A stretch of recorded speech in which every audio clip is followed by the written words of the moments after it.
I believe we are live. How's it going, everybody? This is the return of We Are Live, and I'm your host, Hunter Chambliss, and I have a special co-host with me. It's Luca, man. How's it going, man? It's going well, yeah. It just came off a very fun trivia game. Not going to say anything about it besides that, but yeah, it's fun. Had some pretty intense trivia, and now it's time to chill out, have some fun, talk about a serious masterpiece, Steven Weber, Them Hedge Animals. I'm so excited. The Steven Weber one, The Garden? Come on. One of the greatest screen portrayals of all time. No. We're talking about we're actually talking about one of my favorite horror movies of all time, Stanley Kubrick's The Shining. So yeah, guys, you know how the HorrorScope Show works. We begin with a plot synopsis. I cannot say that word. That's a running joke. I can never say the word correctly. But I mean, you just seem to do a pretty decent job of it. Awesome. Plot synopsis. Synopsis. There we go. But because Russ isn't here tonight, I will be taking over.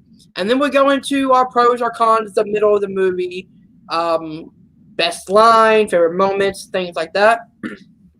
Then, because it is The Shining, and I've read about half The Shining, he's read all the book, The Shining.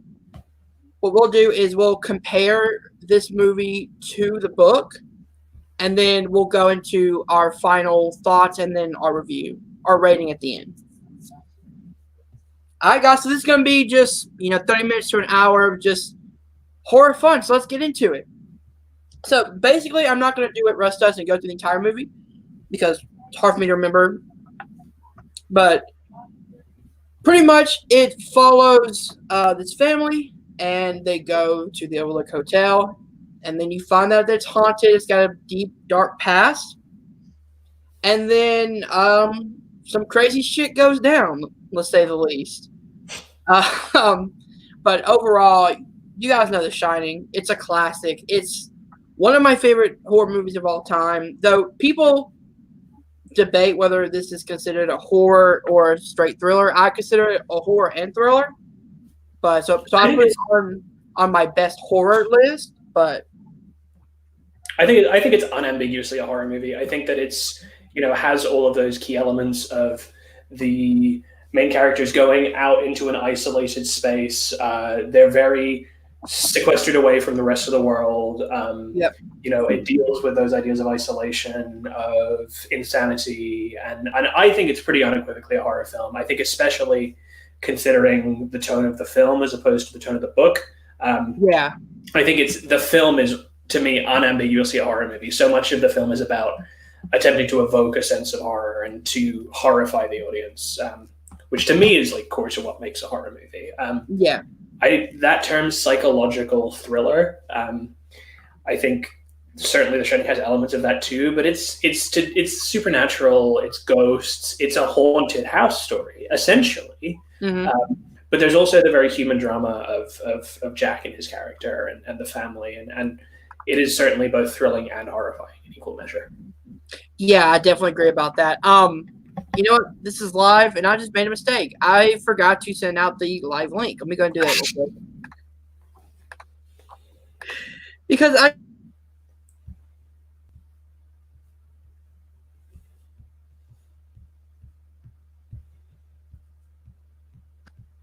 can be an idiot sometimes. But it's live. What are you going to do? All right. It happens to the best of us. So let me put this out real quick. But yeah, of course, to me, I count both horror and thriller as the same genre.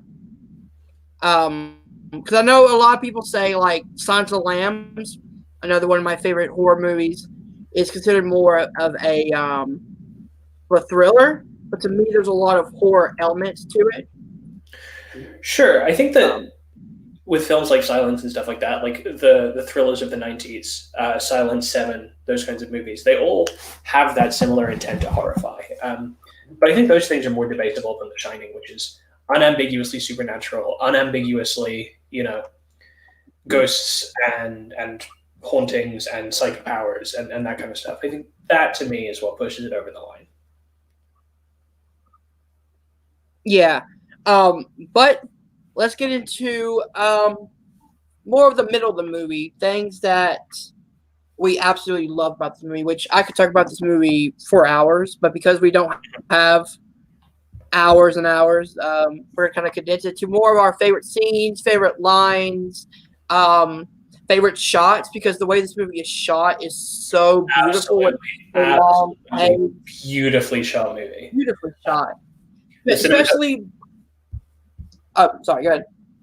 No, I just think the cinematography is incredible. It makes the Overlook its own character. The cinematographer of this movie is John Hancock. And the way he shoots the Overlook and some of the transitions he makes from the maze in the model of the Overlook to the actual maze, for example, like that transition is so seamless and so beautiful. So good. And yeah, I like especially a lot of the long takes he does. I think the sound design too, right? Like there's the film, both the cinematography and the sound in this movie work together so well.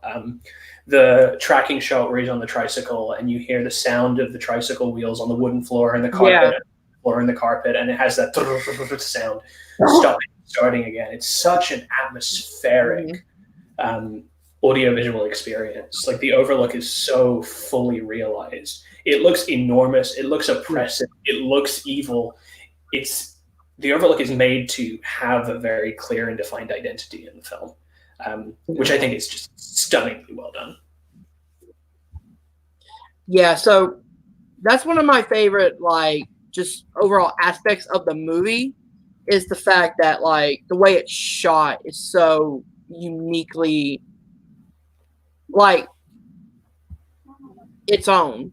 Mm-hmm. Like, the long shots, the way it makes the hotel, as you said, feel like it's its own character. It's so uniquely done. With its own agenda. Like having like Lloyd and Grady and stuff like that, like gives a voice to the Overlook with like the bartender, for example.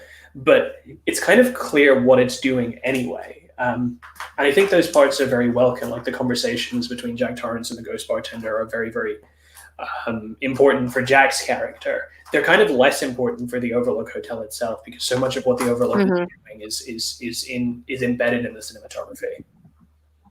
Yeah. I also love how in this movie it goes super slow with the transition of Jay. Because he starts off, you know his past, you know what he's done, but you can see he's really trying to make this work with Wendy. Sure. But as the hotel gets a grasp on him, that's when his real inner demons come out. For sure. And I think that we'll get into this a little bit more when we talk about comparisons between the book and the film and the miniseries and all that kind of stuff. But a lot of people's issue with this film, if they have one, is this idea that, well, Jack starts out and he's just kind of a crazy, weird, over-the-top kind of menacing. And I think to an extent that's true. Like you can see from pretty much the beginning of the film that he's quite unhinged, quite ill-tempered, very impatient. But when you have that kind of character as opposed to a Jack Torrance in the book who's kind of affable and trying to be very fatherly and trying to be very loving, and even with Steven Weber's representation in the miniseries, when you have a performance like Jack Nicholson, what I found is that it made this idea that the hotel was just like Jack's drinking, right? Like it's just like his addictions. It's a manifestation, an external manifestation of things he already has in him. Like it feels in the book and the miniseries that the Overlook is doing something to Jack, right? There's an outside force that's imposing itself on him. Whereas Nicholson does such an incredible job of making it feel like all of that is already there. It just kind of needed coaxing out. It needed sort of tempting. It needed to be sort of brought out of the cage. It's like it's unleashing the beast inside of Jack to go into full force. I find it super believable that this person would just get to this point. Just and that's isolation and addiction and all that kind of stuff. Yeah, and that's the one thing that I love about this movie, that it changed from the book, is, as you said, in the book it's scary because it's more of a mild-mannered fatherly figure who's getting corrupt. This one makes it scarier because he's holding back all those inhibitions, all those inner demons he has.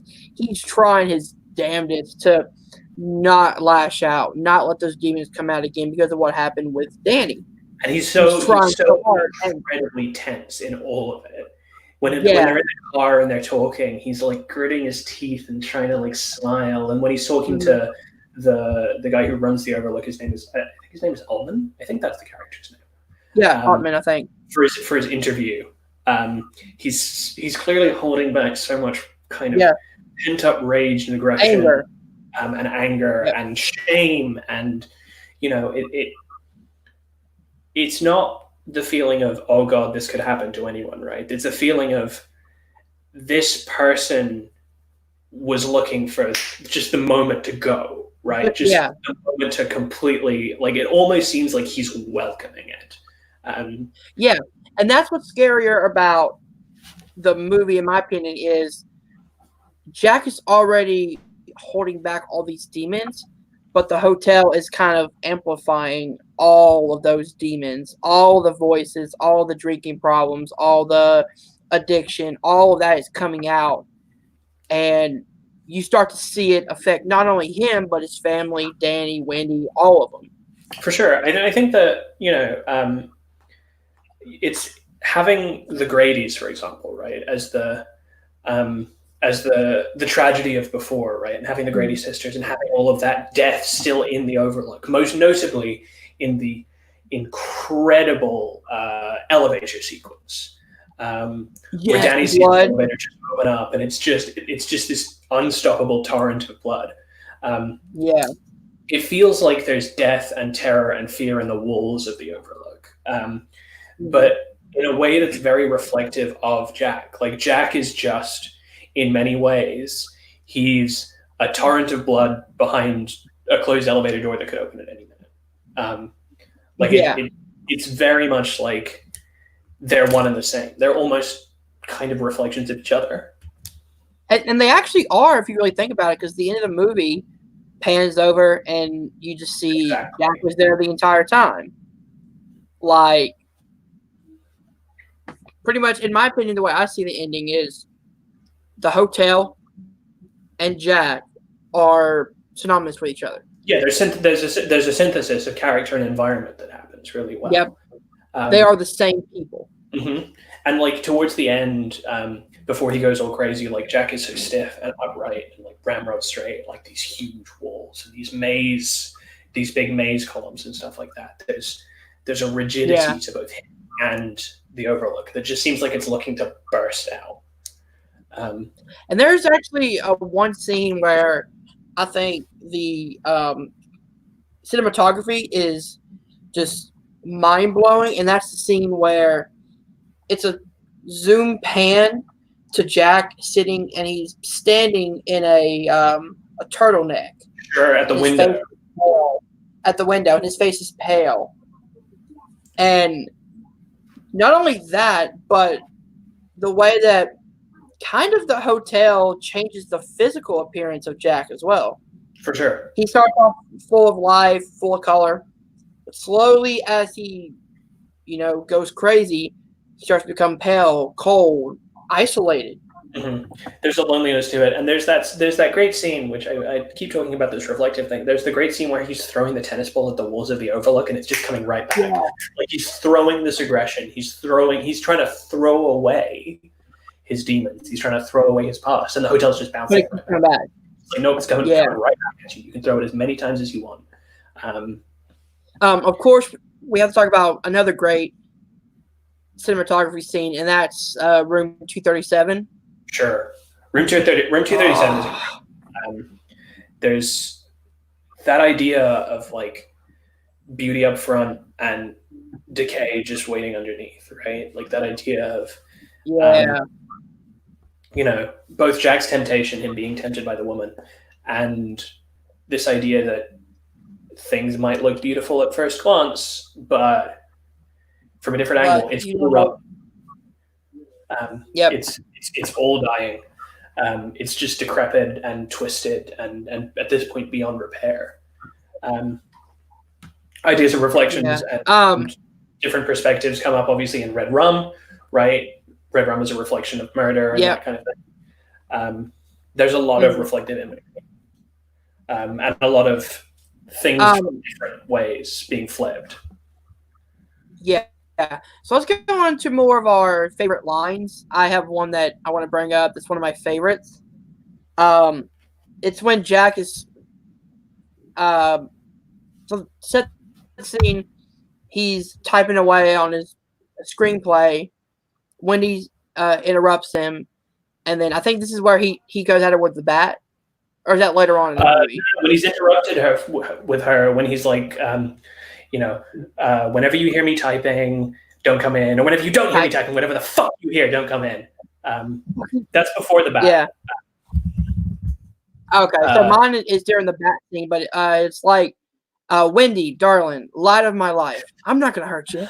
You didn't let me finish my story. I said, I'm not going to hurt you. I'm going to bash your brains in. I'm going to bash them right the fuck in. That's a great line, and it's a great performance. And I do just want to say, Shelley Duvall in this movie is incredible, right? And people kind of give a little bit of flack to Shelley Duvall for her portrayal of Wendy in this film, because she's whining and crying all over the place and can't deal with it. But like, it's really a breathtaking performance, and it brings the kind of the tragedy and the loneliness and the panic of the situation right to the forefront.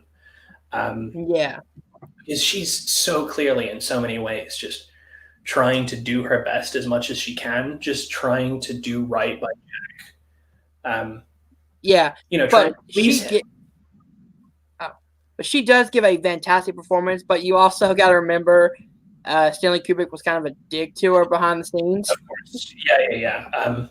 It's an incredible performance. The question of, like, is it worth the treatment that she received is obviously it wasn't, right? Like, it's never okay to treat your actresses like that, or your performers in general. Like, there are more things. There are things. 127 times he made her do the exact same scene. 127 times of being tormented by Jack Nicholson. And it's,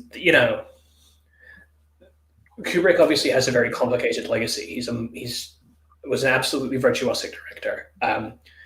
Arranged scenes in ways that are brilliant, and he made so many incredible movies. But ignoring things like that and ignoring the circumstances around the filming kind of, it discredits a lot of stuff. It not paying attention to that, not highlighting those things, I think is really important. But nonetheless, in terms of what we see on screen, I mean, it's a phenomenal performance. It would probably be a almost equally phenomenal performance if she hadn't been made to do the fucking scene 127 times. And it's a big move to do it. But she's still amazing in that movie. Absolutely amazing. Some of my favorite conversations in the film are the ones that happen between Scatman Crothers and Danny, between Dick and Danny the cook, who both are psychic. And the conversations that happen in their heads, and when Dick is trying to explain to Danny that he feels these things too, he sees these things too, he has the same thing, and they make a real connection, despite the fact that one's a 7-year-old boy, and the other is a much older man. They relate on a significant level. And when Yeah. Dick's One of my about favorite lines. Oh, no, go ahead. I love the line where Dick is explaining The Shining, and he's like, "Me and my grandma's entire conversation went on our mouths." Yeah, there's such a warmth in Halloran's character. There's such a kindness and a gentleness, and he clearly cares, and he clearly knows that something is going wrong, that this is not going to end well. But he shows this care so well. Yeah. It's just a brilliant character, and his relationship with Danny is excellent. So back to me real quick. Another one that I just keep laughing at is when Jack is talking to Lloyd, the bartender. And he's like, "I like you, Lloyd. I always liked you. You were the best of them. Best goddamn bartender from Timbuktu to Portland, Maine, or Portland, Oregon, for that matter." I like the conversations between Grady and Jack. Obviously, the big famous one is when Jack is like, "You were the caretaker here," and Grady's like, "You were the caretaker. You've always been the caretaker. I should know. I've always been here." And there's this idea coming forward that, you know, he's part of the woodwork. He's part of the Overlook. I don't know. There's so much that comes from the conversations between Jack and Lloyd and Jack and Grady. And when he's like not succeeded in killing Wendy, and Grady's like, "I see you haven't taken care of the business we discussed," and Doris is like, "No need to rub it in." He's like, "I'm trying my best here." Again, he's just like, "I'm trying. I'm doing my best." Yeah, and then of course you have to bring up the type scene. All work and no play makes Jack a dull boy. Mm-hmm. I think that the scene, the scene where Wendy's looking through the manuscript, where she's just sneaked it, and you see her face as she's going through it and realizes that, oh my God, this is my husband is not my husband anymore. He's not the person that I thought he was. I think that's an incredible scene, and Jack just coming out from the side and his "How do you like it?" Which is so Nicholson. Yeah. It's just incredibly Nicholson. I'm trying to see if I can find the line. I'm on Rotten Tomatoes right now. Trying to see if I can find the line. What is it? I think you said it. I think it was the one where she interrupts him and he's like, "When you come in here and I'm writing, you're breaking my concentration. You're distracting me." Yeah, that one. And he's like, "When you hear me typing, or when you don't." If you don't hear me typing, what the fuck you hear me doing? That was when I knew like Jack was going fucking insane. For sure. Now, obviously, there's "Here's Johnny." Here's Johnny. Jack Nicholson actually improvised that line. That's a pretty famous piece of movie trivia. That was an improvised line by Jack Nicholson. In the book, Jack says, "Take your medicine," which is, I mean, interesting, but not quite as iconic, I think. Yeah. It's like, "Here's Johnny" is way more scarier than "Take your medicine." Your medicine. And obviously it's a croquet mallet in the book. Though, to me, I like that change of it being an axe, because I'm more afraid of the axe than I am of the croquet mallet, to be honest. It's referential. It's there's a film called The Phantom Carriage from the 1910s, which has a scene in which is very, very similarly mirrored, in which a guy goes crazy and he knocks down a door with an axe and puts his head through. So that's like one of the oldest pieces of horror cinema, silent horror cinema, and it's a direct reference that Kubrick has taken, shot for shot. Nice. Another line I love, and this is not a funny line, it's just a line that shows the range Oh, Jack Nicholson. It's when him and Wendy are talking in the bed, and Jack goes, I had the most terrible nightmare, the most horrible dream I've ever had. When he's there controlling him, he goes, I dreamed that I killed you and Danny, but I didn't just kill you. I cut you up into little pieces. Oh my God, I must be losing my mind. Yeah. He's breaking down in that scene. There's a real sympathy to it. Like, there's definitely a part of Jack that doesn't want to turn into what he knows he's going to turn into. And obviously the chop you up into little pieces is a reference to the Grady sisters. There's a line with Lloyd where Lloyd gives him the drink and he says something like, here's to 5 miserable months on the wagon and all the pain that it's caused. He so clearly doesn't want to be sober. He so clearly doesn't want any of this. He doesn't want this normalcy. He can't live without the violence and the rush. Yeah. And then, of course, you have to bring up Shelley Duvall and bringing up how Danny broke his arm. That was a heartbreaking scene, too, because you can see she's clearly still pissed and, like, emotional about it, but she has to put on a smile for the therapist that it was just an accident when she knows it wasn't just an accident. Yeah, you can see the strain that it's taking on her to stay with him, to defend him, and to try and believe that he's done better. And there's a sense of she herself is stuck in her marriage because she loves this man and she wants things to be right, but it's just not. And the fact that they did have Danny, I mean, I'm not a kid of divorce or whatever, but I cannot imagine having a child with someone and not being with them. That has to be like the toughest thing in the world. Even and in that case, Wendy feels the exact same way. I mean, she's doing all this for Danny at the end of it. Like, you can tell she really cares about Danny, as Jack is more of the Jack cares, but he's more of the stern father figure that gets drunk and then does dumbass mistakes. Wendy is the other hand of the loving mother who really wants to protect Danny, but doesn't want to hurt him by divorcing. Yeah, I mean, and they're obviously, like, considering the time, divorce was much less common of a thing. And that sense of stay together for the kids, like, it's better that Danny has a dad at all, even if he's putting him at risk. Yeah. That's the one thing I love about this movie is it's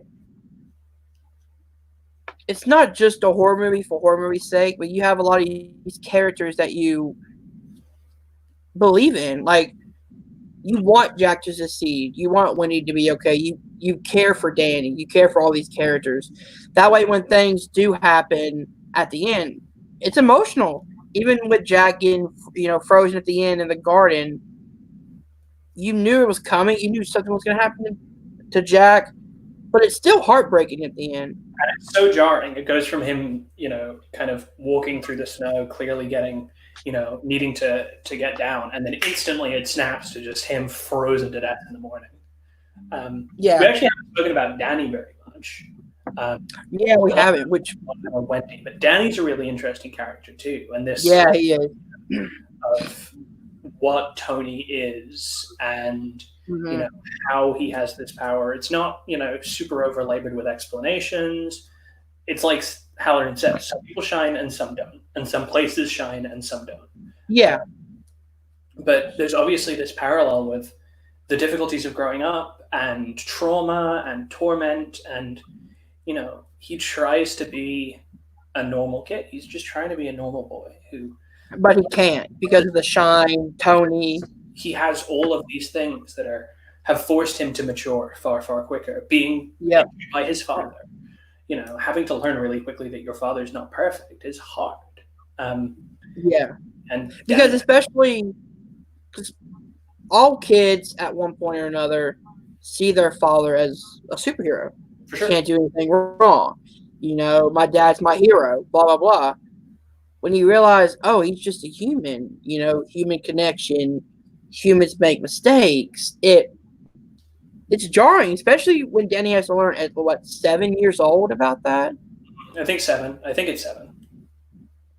Yeah, and the fact that he uses Tony as a coping mechanism. He uses Tony to talk for him.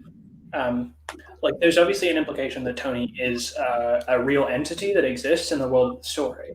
Like, he is not quite as much as in the miniseries, but it's clear that he has some presence in reality and he's showing Danny things that have happened. There's something, something real there, but it's still very much a metaphor for coping with trauma and having these methods to process things and dissociation and all those kinds of things. And I think that the actor's name is I think his name is also Danny. I think it's Danny Lloyd potentially.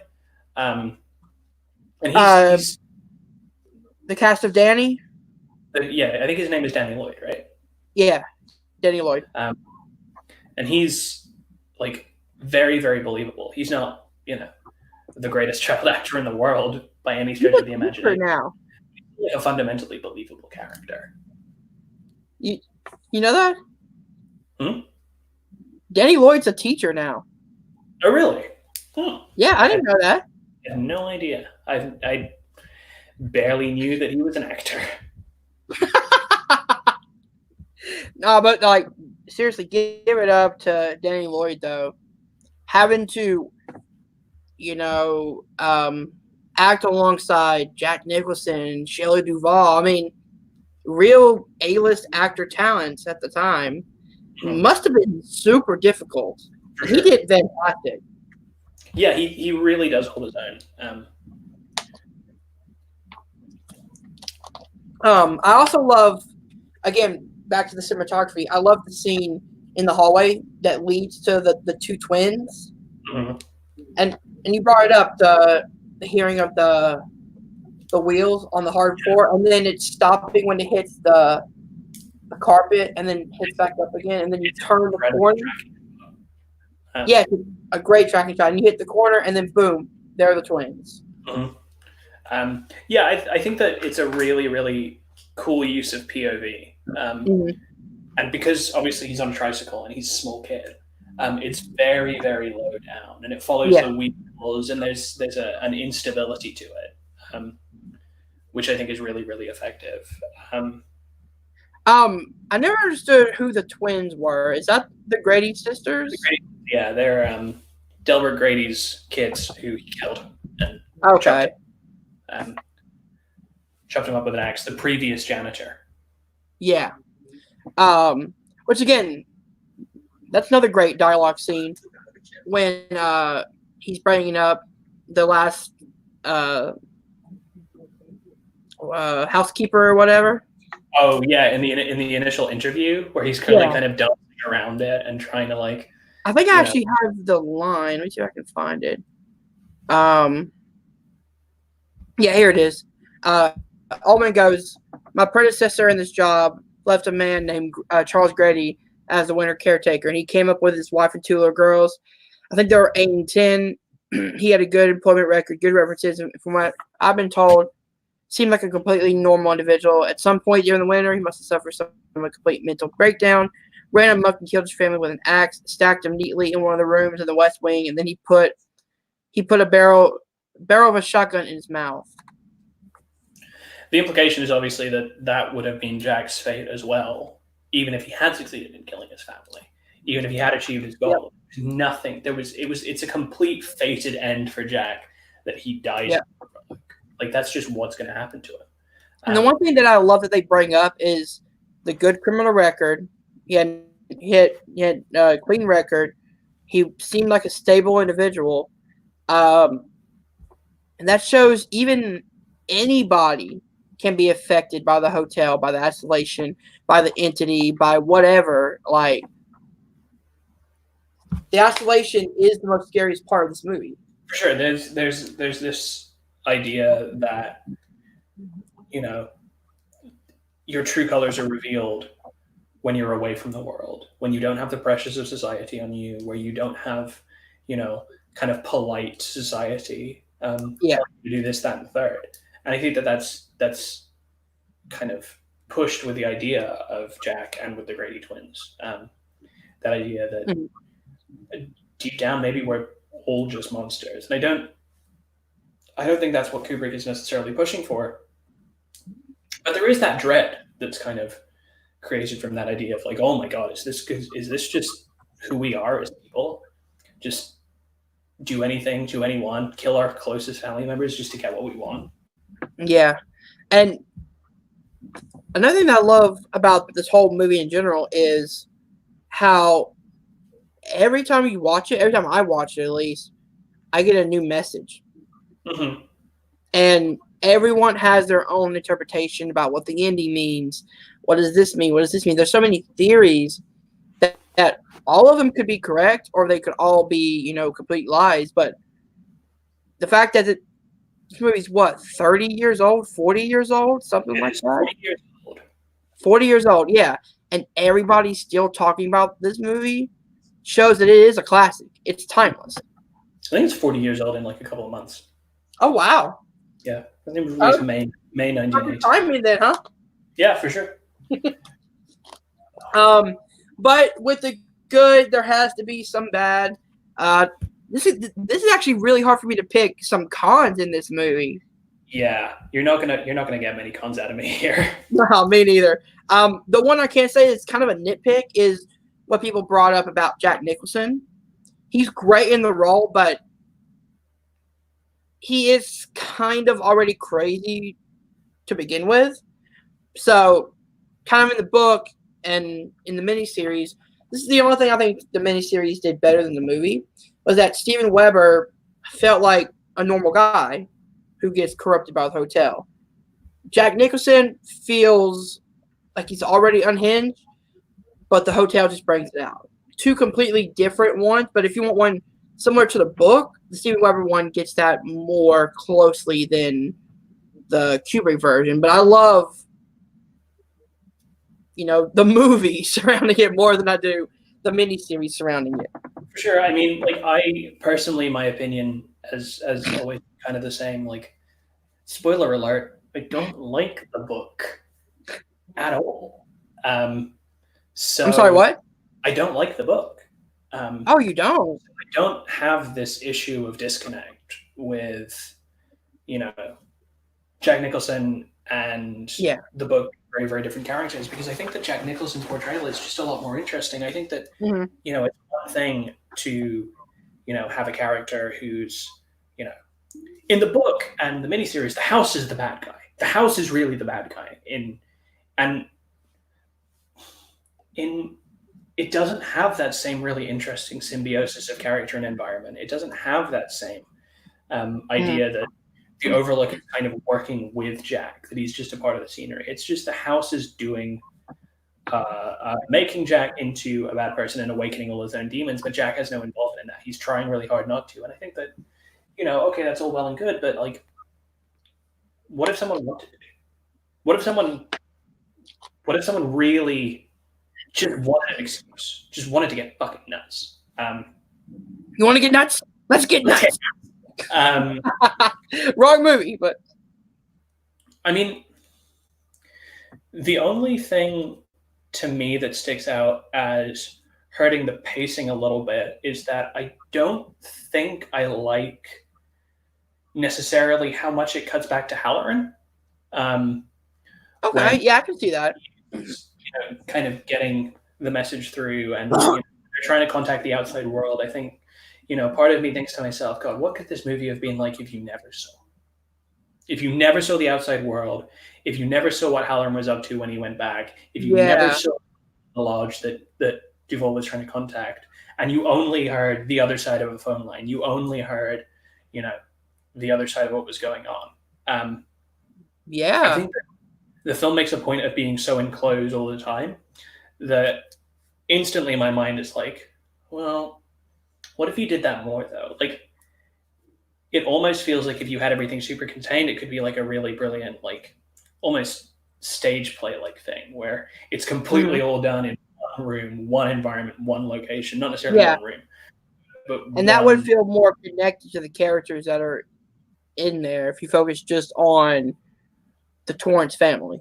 For sure, I think that cutting back to Dick as he's going back, and him in the snowspeeder, and him making the calls, and having an idea that something is wrong, and blah blah blah blah. I think it kind of, maybe this is for the best for an overall viewing experience, but I think it misses out on even more tension and even more panic. The only other con I can really think of is that Danny Lloyd's good and fills the role really well. Occasionally his line delivery isn't great. And occasionally... he's like 7, so... Exactly. He's a child. So, like, that's really the only thing. And, like, even the Halloran and Wendy trying to contact the outside world, like, that's just it's what would it be like a little bit different, right? Yeah. So... And really, my con about, Nicholson's portrayal, it's not even a con, because I love the way that, as you said, what if a guy who was already nuts, trying to hold back, just let it all go? I love that portrayal. Mm-hmm. Yeah, me too. I think that I rag on the miniseries a lot because it sucks. It's really bad. It does. Stephen Weber's good, though. He performs well, and the character is good. It's not my preferred Jack Torrance. It's not the Jack Torrance that I really enjoy seeing, not the Jack Torrance that I really like. Oh, yeah. And see, as someone who is, like, halfway through the book right now, I got to, like, kind of see the Jack Torrance from the book. Mm-hmm. And I can kind of see what people are saying about why they didn't really like Nicholson's portrayal of it.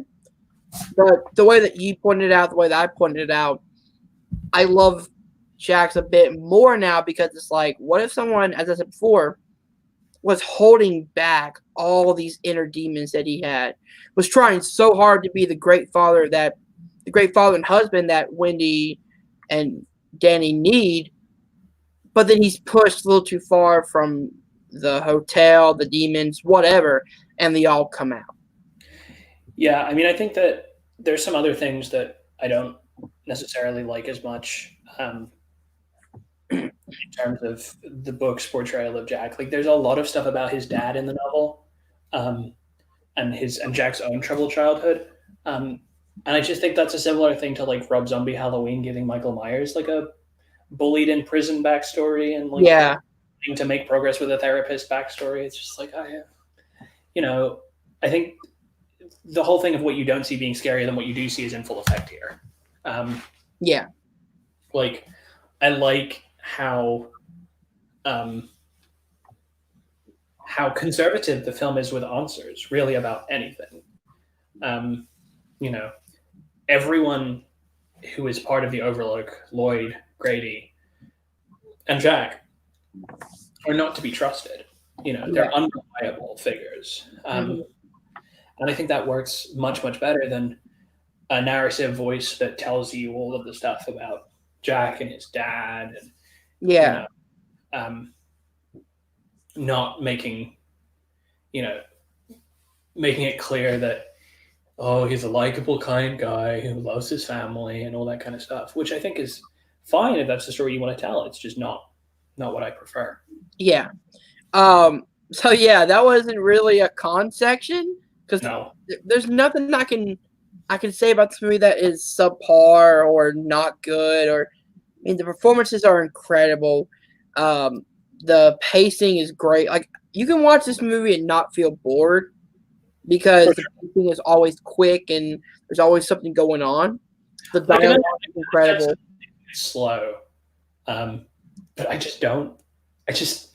I'm sorry, what?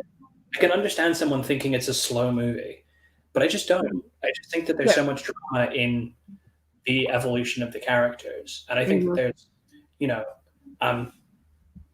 the other thing is the music. Oh my god, the score is incredible. Sure. It's actually a soundtrack. Is it? Yeah, it's a bunch of classical pieces.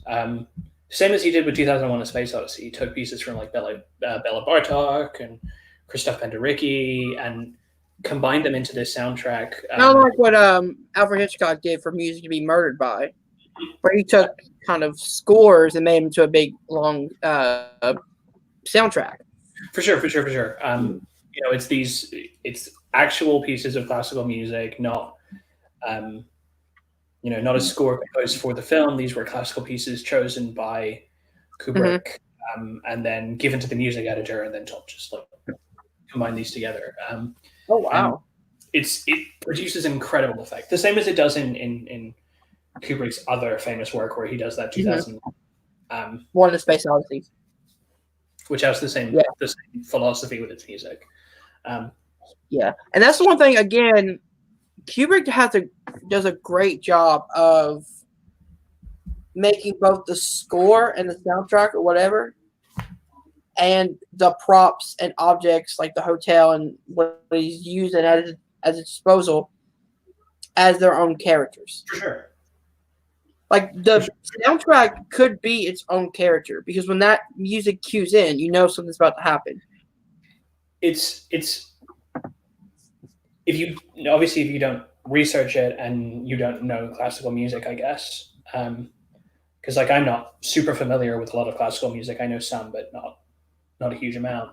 And I only found out that it was a soundtrack after researching it. It feels like a score because it feels like it's tailor-made for the movie. It feels like it's tailor-made for the Overlook. It feels like the sounds, like the music that happens in the walls of the Overlook. Like there's just again, this symbiosis of character, environment, cinematography that just goes through every element of this film. And even the bits that, could potentially seem goofy, like the dog and the guy in the dog suit. Bear suit. The guy in the bear suit. Bear suit. No, not Nicolas Cage in The Wicker Man. No. Not the ending of Midsommar, getting a blowjob. Even that kind of stuff just works so well because it's part of this environment and it's given such a... Yeah, that's the thing. Again, like Kubrick takes his time with this movie. Yeah, he sure fucking does. Yeah, this is what about it's like over 2 hours. I think it's about 2 hours, pretty firmly. But again, you're never bored, and he takes his time developing the characters, which I talked about earlier. He develops the characters to where you start falling in love with these characters. Because at the end of the day, if you don't care about the characters, then you're not going to like the movie. I like that they have their little alcove, like their little house in the hotel. It's clearly not like a hotel room. It's not part of the hotel in terms of the aesthetic design. It's just designed to be a house for the janitor that happens to be there. And it's kind of cozy comparatively. It's very 80s. And it feels like their own little piece of home there. And it gets, invaded, right? Like you get invaded by someone who's already there. So, and that really gives. So we're almost at 50 minutes. I think we're fixing to wrap up here. But there was nothing that I could really look as a con in this movie. They're all pros. So you can start with your closing statement and then your rating out of 5. Yep. This movie's a masterpiece. It's an absolute masterpiece. It is one of the most impeccably designed movies I've ever seen. It uses everything to great effect. There is not a wasted shot, a wasted line, a wasted scene, or a wasted performance. It is terrifying and tragic and sympathetic and crazy and wild all at the same time. It's anchored by 2 incredible central performances from Jack Nicholson and Shelley Duvall, and it's one of the most incredibly atmospheric movies I've seen in my life without needing to resort to low lighting or excessive, music or anything like that. It's incredibly stylistic, and it balances Kubrick's very meticulous, cold, kind of micromanagement style with something that's very human and very sympathetic and very true and very real. This is one of the greatest movies of all time. It is 5 axes out of 5. yeah, if you guys don't know what that means, we're going to tally the 5 depending on what movies we're talking about. So since it's The Shining, it's 5 axes for Luca. So I'll start here. Yeah, I agree with Luca. This movie is a masterpiece. It's one of my favorite horror movies of all time. The score, the dialogue, using the imagery, the hotel as a character. The performances are incredible. 2 central, fantastic performances. Directed beautifully. Stylistically, there's always something to look at. Great use of color. Great use of imagery with the, especially the maze in the hotel and the maze outside scene. Beautifully shot. How they connect together. Yeah, I agree. 5 axes out of 5. Definitely a masterpiece for me. Well done, Jack. Well done.